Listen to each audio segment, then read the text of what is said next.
Чоң рахмат, урматтуу төрага, урматтуу депутаттар. Эми Кыргызстанда курултай болду.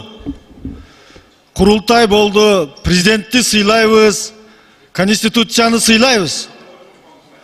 Мына курултайды өткөрөмдө өмүр өтүп кетип аткан адамдар отурасыздар мына алдыбызда. Şu курултай элдин үнү чыксын деп сиздерди биз сыйлайбыз.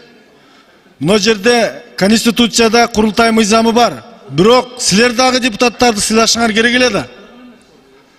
Эми айыл өкмөттүн бюджетине киришебиз деп кантип уя албай жазып келдиңер?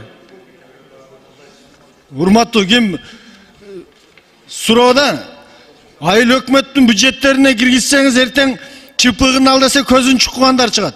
Биз делегаттарды сыйлайбыз. Курултайда мына парламентте айтылбаган сөздөр дагы айтылып атат.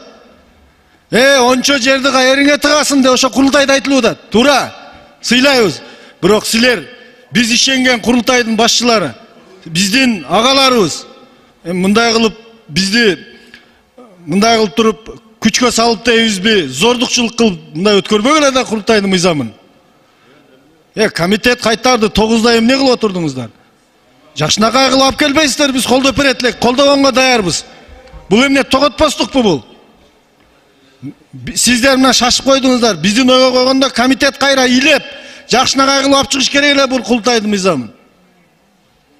Мына бир жылда бир чогулуп атат, элдин үнү бардыгы айтылып атат. Сонун кылып мыйзам алып чыгып элге тартууласак болот эле. Эми айылдык кеңештин депутаттары эшек такалап отурабы, азыр силер бар бюджетин текшере турган болсоңор анда. Ошон үчүн бул комитетке кайтарылып, кайра талкууланып анан алып келсе жакшы болмок.